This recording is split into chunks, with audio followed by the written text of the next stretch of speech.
लक्ष्मण सा भाई हो, कौसल्या माई हो, स्वामी तुम्हें जैसा मेरा रघुराई हो, स्वामी तुम्हें जैसा मेरा रघुराई हो।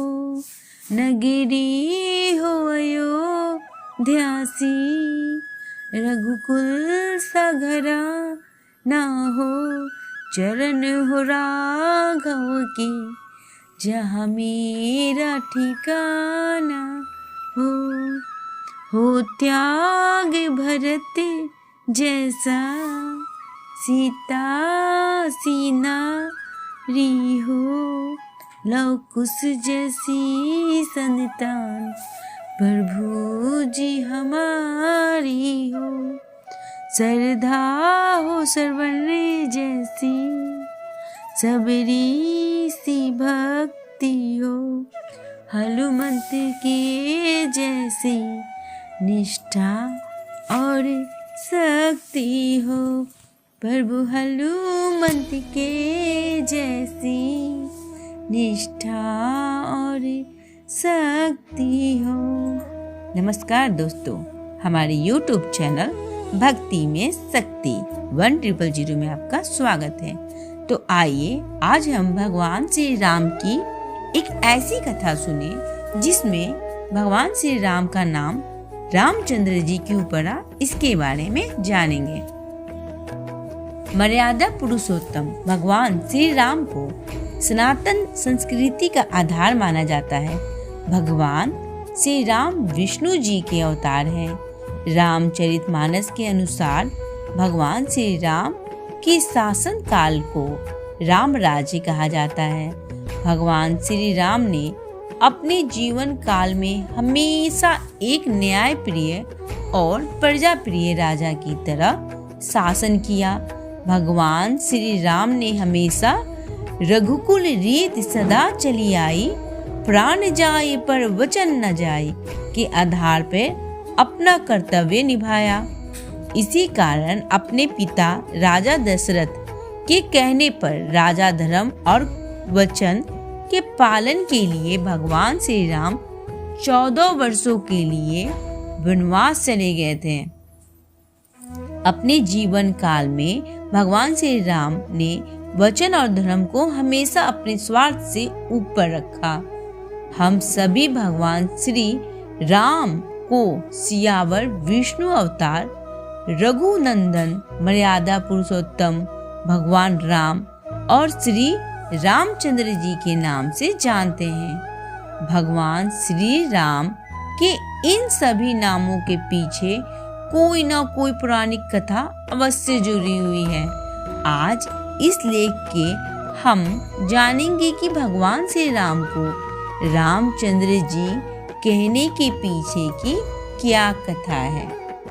रामचरितमानस और रामायण जैसे धार्मिक ग्रंथों के अनुसार भगवान श्री राम का जन्म त्रेता युग के अयोध्या नगरी के रघुकुल वंश के राजा दशरथ और उनकी पत्नी कौशल्या के घर में हुआ। राजा दशरथ कई वर्षों तक संतान सुख से वंचित रहे थे।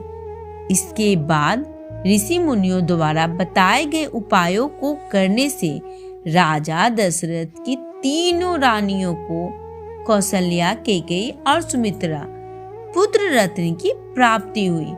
माता कौशल्या के पुत्र भगवान श्री राम हुए और श्री हरि के रूप में विराजमान थे। रानी कैकेयी भरत की माता बनी और माता सुमित्रा ने शेषनाग के अवतार लक्ष्मण जी को जन्म दिया और शत्रुघ्न को जन्म दिया। 4 पुत्रों की प्राप्ति से राजा दशरथ बहुत प्रसन्न हुए और उन्होंने पूरे अयोध्या नगरी में उत्सव मनाया। सभी अयोध्या वासियों को भी इस उत्सव का सहभागी बनाया। भगवान विष्णु के धरती पर श्री राम रूप में जन्म लेने के कारण स्वर्ग लोक के देवता बहुत प्रसन्न थे। इसी कारण जब अयोध्या नगरी में दशरथ के पुत्रों के जन्म का उत्सव मनाया गया, तब भगवान सूर्यदेव अस्त होना भूल गए और अयोध्या नगरी में रात नहीं हुई। रात ने भगवान विष्णु से कहा कि मुझे भी आपके राम रूप के दर्शन करने हैं। तब विष्णु जी ने सूर्यदेव से अस्त होने की प्रार्थना की।